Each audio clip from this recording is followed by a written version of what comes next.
Nagbabalik na naman ang inyong tagapaglingkod ng mga balita at pawang katotohanan lamang. Naging mainit nga na usapin sa mundo ng social media. Katapusan na ni Kuting. Panahon na para panagutin ang isang mandaraya. Ang mga men in uniform ay naninindigan laban sa katiwalian at kasinungalingan. Isa-isa nang ibinunyag ang mga kalokohan at lihim na gawain ni Kuting ng Norte sa loob mismo ng palasyo. Ang mga patunay ng corruption ay inilantad sa harap ng lahat. Hindi na niya maitatago ang mga kalokohan niyang sumisira sa tiwala ng bayan. Ang kanyang pagsasamantala sa kapangyarihan ay tinuldukan na ng men in uniform. Ipinakita ng mga bayani sa uniforme ang kanilang katapatan sa hustisya. Walang ligtas si Kuting sa mga kamay ng katarungan. Handa na ang bawat ebidensya upang masiguro siya ay mapanagot. Ang oras ng panghuhukom ay dumating na para kay Kuting. Hindi na maaaring palampasin ang mga ginawa niyang pagsira sa sistema. Ang men in uniform ay maninindigan para sa katotohanan at integridad. Ang kanyang panlilinlang ay tapos na, wala nang maitatago pa. Si Kuting ay tatanggap ng nararapat na parusa ayon sa batas. Sama-sama natin ipagdiwa ang pagtatagumpay laban sa katiwalian at hustisya ang magwawagi. Well mga kaibigan, para nga sa karagdagang impormasyon, panoorin nga natin ang buong video. At kung bago ka pa lamang sa aking channel, huwag kalimutan i-click ang subscribe button at notification bell para lagi kang updated sa ating mga bagong video. At para sa solid viewers natin dyan, maraming salamat sa walang sawang pagsuporta. Kung yun ang budget natin, 5 trillion, 2%. No, laki na yun. Kaya nga, ang 5 trillion ng 10%, 500 billion. O di yung 2%, divide mo lang ng 500 billion, 100 billion. Laking pera yun, 100 billion, nakukulimbat nila. Tapos wala pa dyan yung mga nakukuha nilang pera sa mga iba-ibang mga activities, no, extortion.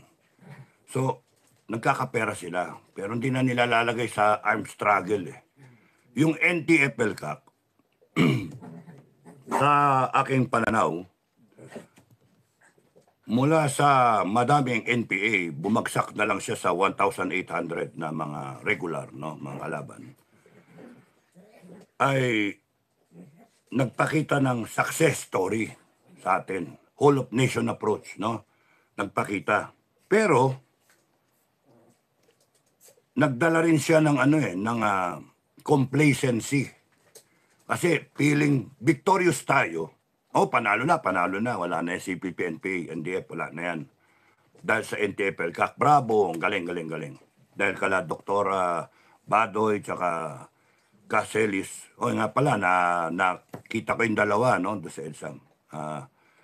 Nahimas ko pa yung ulo ni Caselis, para swertein ako.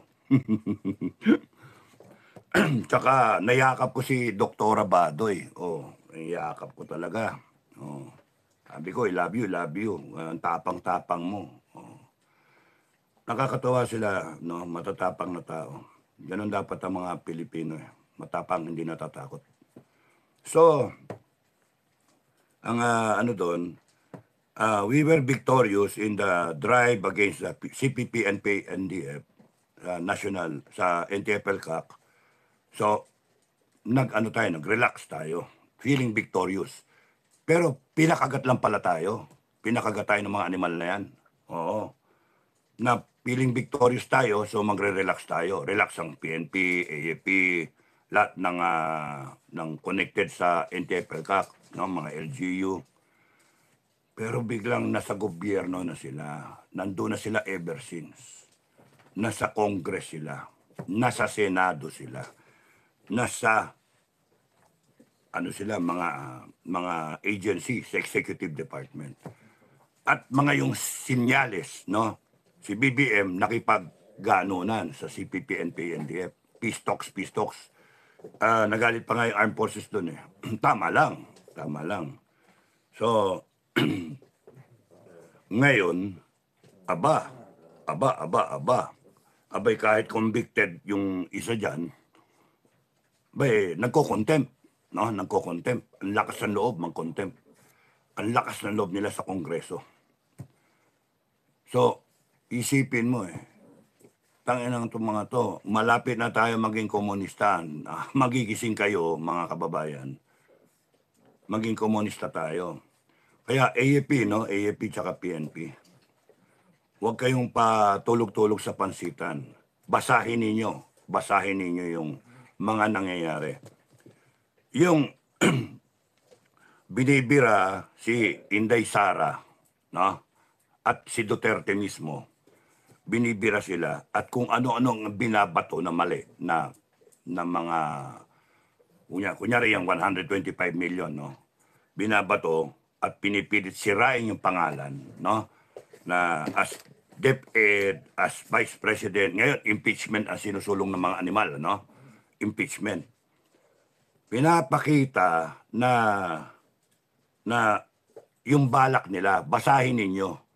Pagka natanggal si Inday Sara, tapos ang Pilipinas. Yun yung punto dyan. Tapos kasi wala nang pwedeng mag-pull ng Pilipinas together to fight these stupid animals, no? To fight them. Kasi si Inday Sara, takot sila. Takot sila kay Inday Sara. Kaya, kung gusto ninyong mangyari yung mga ginagawa ng mga yan, pabayaan nyo si Inday. Pabayaan nyo. Kami sa FGF, no? FGF, ang alam ko merong sa inyong meron sa inyong ayaw ng gulo, ayaw ng main ball po, iba sa inyong Marcos, no? Pero gusto kong ipaliwanag sa inyo na mas lumalaki yung ating responsibilidad dahil sa walang ibang aasahan ang taong bayan. Tayo lang Tayo lang ang tatayo dyan na armado, na walang takot na mag-aano sa taong bayan, sasamahan, dadamayan. Kayo naman kayo taong bayan, huwag niyong sabihin, FGF, kayo na lang, kayo nang bahala, kayo mauna. Hindi. Sama-sama tayo. Hindi pwedeng kami lang. Dapat kasama rin kayo. Gusto kong makita ng mga kasama ko, yung sinseridad ninyo, mga kababayan. Yung tapang ninyo. Yung kagustuhan ninyong baguhin tong Pilipinas, ilagay natin sa tamang direksyon. No? Kaya kung titignan mo, yung na marami sa inyo nagsasabi, lipanan ng droga ngayon. Kahit saan ka pumunta, bumalik nanumbalik ang droga. Ang daming problema ng bansa natin. Pero ang pinagkakaabalahan, eleksyon, impeachment, mga quadcom na yan, hearing. Ito, dapat bigyan natin ng ultimatum tong quadcom na to, tong kongreso. Bigyan natin ng ultimatum si Bongbong Marcos. Iba sasabihin, wala, sino ka ba? Mayabang kayo, ganon. Hindi.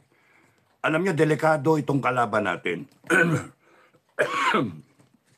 Lagi kong sinasabi yan pag kami makakausap doon sa Manila, no? Sa meeting ba.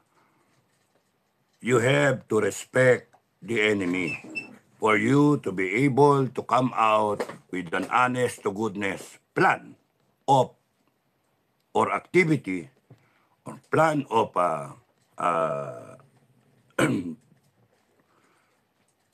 battle, no? Plan of action. Hindi pwedeng yung sasabihin yung rally. Mayat-maya rally. Kasi yung tao napapagod. Yung taong pumupunta dyan na voluntary na sinasabi nyo na sa sariling bulsa, hindi kayang isustain na laging pupunta dyan sa sariling bulsa. Kaya nga, pwede ba mag-isip kayo? Nakakainis Kaya ayaw namin sumami. Kaya ayaw namin sumama. Maraming kasi. you first look at the enemy. What is the capability ng kalaban? Ang gusto ninyong banatan kasi, Marcos resign, Marcos resign. Eh ayaw nga mag-resign, hindi magre-resign yan. Nakatikim ng power. Lalo na yung si Tamba, pati yung mga congressman na yan, they will not resign.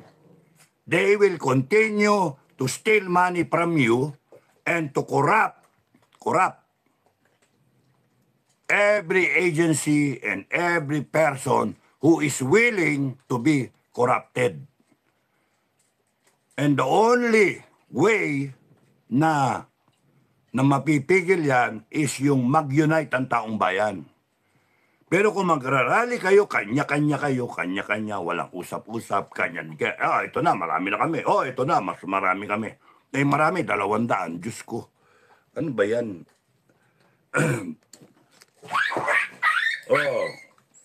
Huwag kang malikot. Huwag mo inaaba yung bully, ha? Huwag bully. But, so, yun yung yun muna ako inom.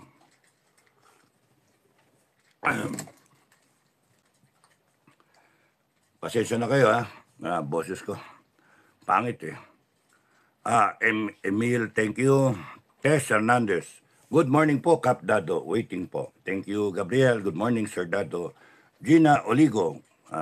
Blessed Sunday, Sir Dado. Happy Sunday, ha? Sunday pala, no?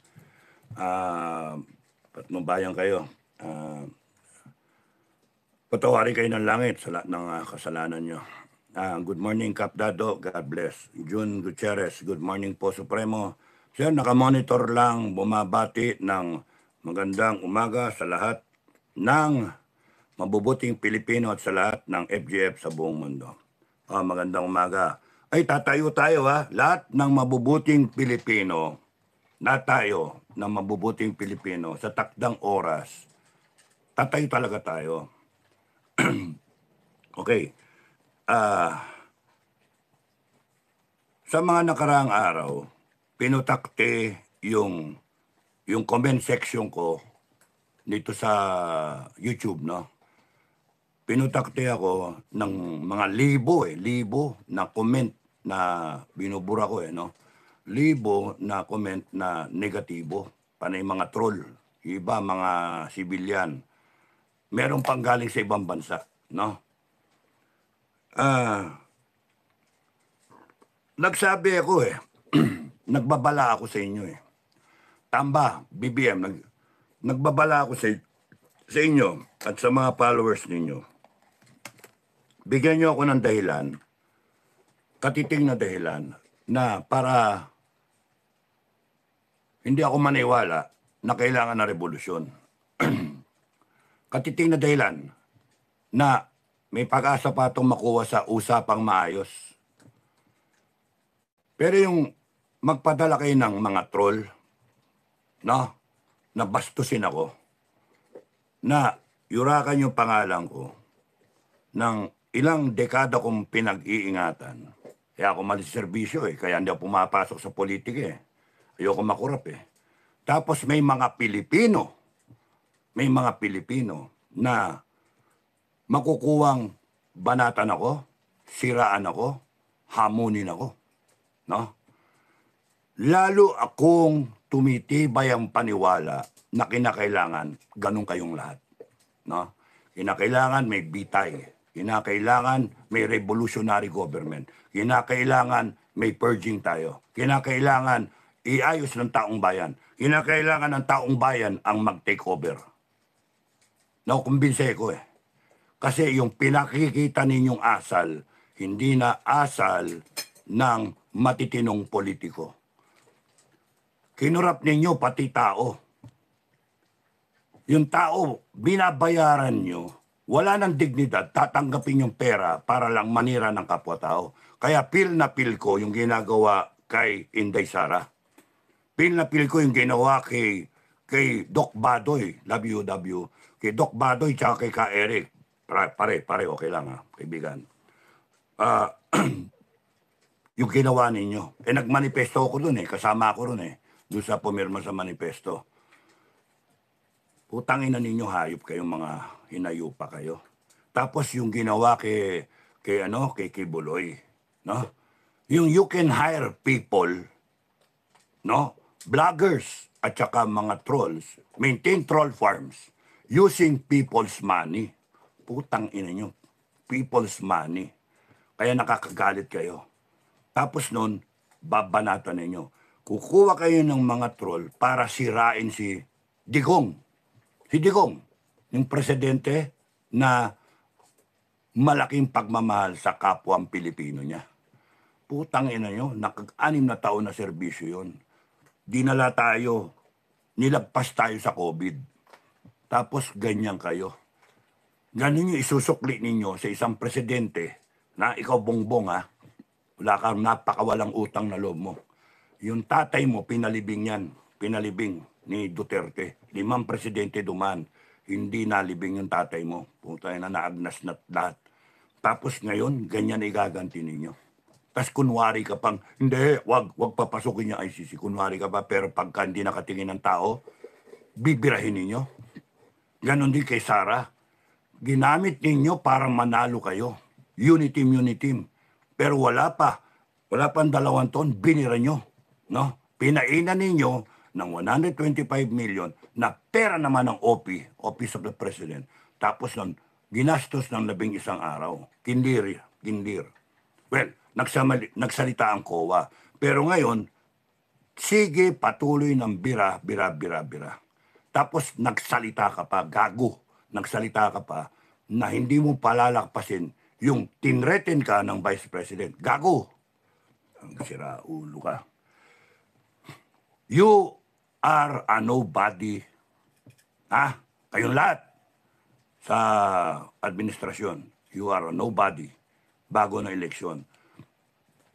Hiningi ninyo yung boto namin. Hiningi ninyo.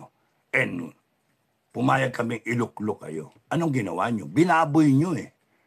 Sinayang mo, bongbong, yung pagkakataon na ayusin mo yung pangalan ng pamilya mo. Yung botong natanggap mo ay para maayos mo yung pamilyang Marcos, yung pangalan, para matandaan ang Marcos sa kasaysayan na isang mabuting pamilya. Anong ginawa mo? Binaboy mo. Kung yung tatay mo kayang mabuhay ngayon, sampalin ka sa muka. Buntalin ka sa nguso, gago. Tantado to.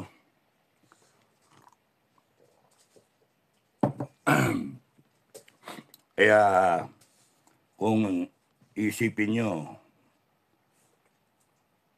napakawalang yan itong administrasyon na to. Kaya tinatanong ko what do you hope to accomplish with rally, one after the other? And then yung iba sasabihin, oh yan na, maraming tao. Pumunta ibang tao, wala naman tao. Yung ganun ba? What do you hope to accomplish? Kasi nga, hindi ninyo nire-respeto yung kalaban nyo. Ito yung mga tipong tao, si Bongbong, si Lisa, si Romualdez, mga congressman, lahat. And now, even members of the PNP and the AFP. Ito yung mga tipong tao na sindikato, na nakapwesto at kumikita ng sandamakal na pera at ginagamit yung pera para ma-maintain nila sarili nila sa pwesto at yung mga kalaban nila, itumba nila o kaya sirain nila. Babayad sila ng ibang tao, mga troll, mga vlogger, para sirain. Bayaran nila yung mainstream media. Kaya, Madam President, suggestion ko, no, pagka kunyaring presidente ka na, and I'm sure magiging presidente ka, kasi ilalagay ka namin taong bayan, ilalagay ka namin. Itong mga tarantadon to, may araw kayo Okay. Madam President, may I advise you, mag-adapt ka ng revolutionary government. Tutulungan ka namin. Revolutionary government. Timbugin natin lahat. No? Kahit kami mag-implement titimbugin namin lahat ng tarantado dyan. Lahat ng korap, timbugin namin. And may I suggest na yun yung magkaroon tayo ng ng death penalty, yung People's Congress natin, i-abolish yung Congress. Walang silbi ang Congress natin. Magnanakaw. No, i-abolish yung Congress, tapos noon, pati Senado, na panay pagalingan, wala na. Panay, Resolution 10, di nila sagutin eh. Panay mga, ano yan eh. So, inano nila eh, na discourage ang mga Pilipino, na disillusion ang mga Pilipino, no? Sa ditong Congress tsaka Senado. Panay ganong-ganong sila pero wala namang ginagawa. Panay duwag din, no? Kasi ngayon umiiral takot, no? Pati kayo mga kababayan, umiiral sa inyo takot, no? Pero ang ano ko, huwag kayong matatakot. Huwag kayong natatakot kasi the moment na matakot kayo, yan ang gusto nila. Matakot kayo. Tatakutin kayo talaga. You expect that. Yan yung ginagawa sa akin. Tinatakot ako. Mga hinayupak. Mga bopol eh. Mga bopol. Balikan ko yan mamaya. Madam President, ang suggestion ko sa iyo, kasama, isaklaw natin sa death penalty. No? Death penalty. Sama natin. Droga, di ba? Mga corrupt na politicians, plunder, lahat yan. Ano? Tapos nun, yung komunista, no? Death penalty talaga yan. Tapos nun, ito, pagka ikaw, nag-maintain ka ng troll farm, na death penalty ka. Pagka nag-maintain ka ng troll farm, pagka nagbayad ka ng vlogger, death penalty ka. Nagbayad ka ng vlogger para siraan kapwa vlogger o kaya siraan mo ang isang vice president, siraan mo ang mga tao nagsasalita. Because, mali eh. Tapos nun, kung ikaw, vlogger, o kaya ikaw, troll ka, life imprisonment kayo. No? Napakalinaw. Pagka ikaw, nagbayad ka sa mainstream media para magbalita ng mga fake news, para yung utak ng tao anong tawag doon? I-control ninyo ang utak ng tao kung ano iisipin, yung paniniwala nila, no? Death penalty yan. At kung ikaw may-ari ka ng mainstream media, death penalty ka rin. Putang ina ninyo kasi, mga hayop kayo. And then kung ikaw, news anchor, kung ikaw ang nagsasalita, ikaw yung media person, no? Na nagsasalita, na may kinalaman sa maling impormasyon, na sabihin ninyo, ito magnanakaw to, ito walang ginawa to, ito si BP Sara, tarantado yan, yung ganon. Death penalty. Bakit? Because you, lahat kayo, yung media, life imprisonment para mahirapan. Life imprisonment. Yung mga may-ari at saka yung nagbabayad, yun ang death penalty. So, dalawa yun, mainstream media at saka SOCMED. Damay sa death penalty. Kung ako masusunod, Madam President, dadamay sa death penalty. Bakit? Kasi, true that meron nakalagay sa Constitution, no law shall be passed abridging the freedom of expression. Naniniwala tayo doon. Yun ang gusto natin. Kasi yung nagsasalita tayo ngayon, okay lang. Freedom of expression. Pero, putangin ng mga to, nagbabayad sila para siraan ako. Para mawala yung paniniwala ng tao sa akin. Mali na yon. The moment you take money or you give money na sinurrender mo yung freedom of expression mo in exchange for money or favor or title, position, you become a threat to national security. You become a threat. Tignan ninyo. Ang drive nila ngayon, siraan ang Duterte. Siraan ang Duterte. Marami nang naniniwala. Yung iba nga sinasabi, magnanakaw yung Inday Sara na yan. Putang ina, naniniwala na yung mga tao. Yung iba. Kaya sila yung mga loyal, no? Talagang threat to national security. Kasi pagka nagkataon na maraming naniniwala na, tapos si Inday Sara. Tapos na. Panalo sila. Panalo komunista. Uupo sila. Kaya kita nyo, maliwanag. It is a threat to national security when people give in their right to express in favor para magkaroon sila ng pera. Nagpabayad sila. Kaya this troll farm, these bloggers, and these trolls, and this mainstream media, dapat yan lahat yan saklaw ng People's Proclamation, ng People's Congress, na hindi pwedeng ginagawa nyo. Saan ka nakakita?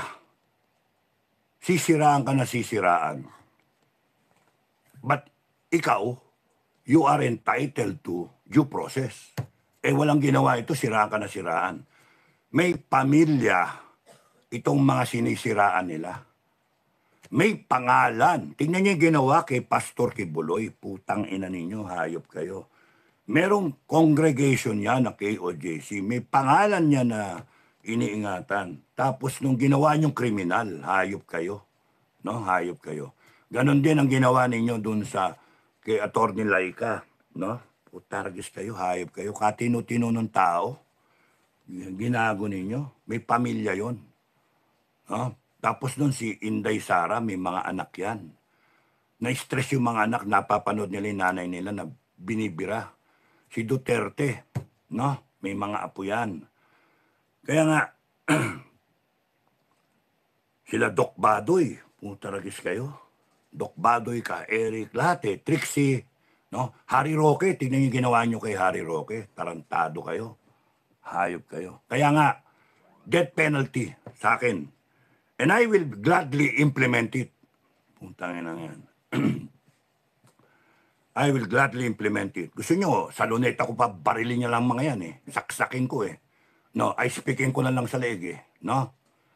At kayo, mga nagtatapang-tapang, kayong mga humahamon sa akin, kayong mahamon sa akin, papatulan ko kayo, magkakaroon kayo ng karapatan, hamunin ako.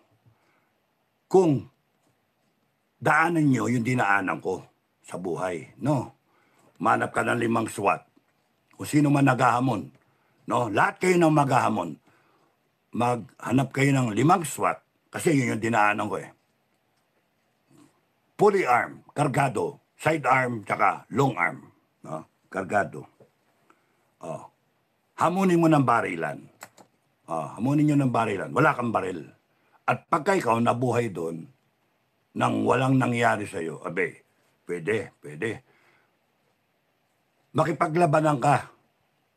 Inkwentro ka sa NPA. Magsundalo muna kayo. Makipagkwentro ka sa NPA. Nagbabarilan na ganyan. Alam mong hindi napuputok yung baril mo. Hindi napuputok kasi nakita mo hindi nag-extract yung bale. No? Tapos mag-order ka ng rush up. Rush up, lusob. No? Hindi kagayang putang inang meron dyan nagsasabi na ako mo-order ng lusob, umaantras ako, yung sundalo ko umabante. Tarantado ka, gago. So, wala kang baril. Isusukbit mong ganyan. Hindi napuputok Pero lusob ka pa rin. Mararamdaman mo yung haging ng bala. Yung totoo na enkwentro, haging, wing, ganon Tapos nun yung mga sundalo mo sumusunod sa'yo. Ang gising.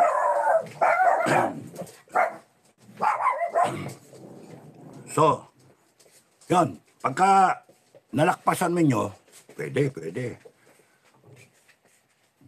Tumalong ka sa aeroplano. No? Gibain mo yung parachute mo. Yung parachute mo, ayan, tumalong ka sa aeroplano, yung parachute ka, di ba? Alam ka naman, maganda, sige, tumalong ka sa aeroplano, walang parachute. Sige, subukan nyo. Tignan ko kung anong resulta, no? Ako, requirement ko lang, tumalong ka sa aeroplano, may parachute ka. Pero yung parachute mo, gibain mo, mawala yan. Lumanding ka sa parachute ng ibang tao. Tapos, 5 segundo, 8 segundo na lang, mag-isip ka, tatalong ka ulit. ang pag-asa mo, bunutin mo yung reserba mo or yung parachute mo, asahan mong bubuka. Pero yung reserba mo, 5 segundo bago bumuka. No? 5 segundo. 8 segundo na lang pinag-uusapan. So, kinakailangan matuloy yung desisyon mo. Ako naging desisyon ko, wag ako magreserba kasi alanganin eh. So, yung parachute ko ang ginanong ko. Bumuka. Pero, parang ang tuloy kong bumagsak sa lupa. Buti na lang desyerto. Kaya, subukan nyo yun. Pag kayo, hindi kayo nabalian, swerte nyo. Swerte nyo. Anik pa yun, bukan mo makipagtutukan sa pulis. Magpagtutukan ka sa pulis. Tapos nun ang labas magiinuman kayo pagkatapos. Na? Ganon din yung hinamon na 5 pulis. Inuman kayo pagkatapos. Ibig sabihin, ang galing mo. Ang galing mong bumoka. Ang galing mong control yung sitwasyon. Ang galing nyo, magamong kayo. Marami pa eh. Pero ito na lang, buko challenge. Buko challenge na lang. No? Umanap kayo ng buko na 30 pie, 30 footer na buko. Nyug. 30 footer hanggang 40 footer. Mag-live kayo. Mag-live. No? Mag-live kayo. Doon kayo sa ilalim ng puno ng buko. Tapos magmingi kayo. Live, naka-live kayo. Meron sumusungkit ng buko. Buko hindi nyug. Buko. Kasi yung buko, mas solid yun. Magaang na nyug eh. Yung buko, yung mala salad, no? Yung ganung buko. Hindi yung malauhog. Yung malauhog kasi pagkatamaan yung ulo mo, basag yun eh. No? Doon kasi ilalim.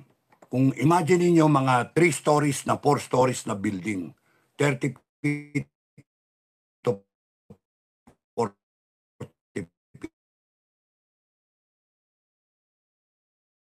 Sungkit, nung kayo katapang, pwede na kayong maghamon sa akin. Pero kung kayo, sorry, hindi kayo malakas sa langit. Ayun na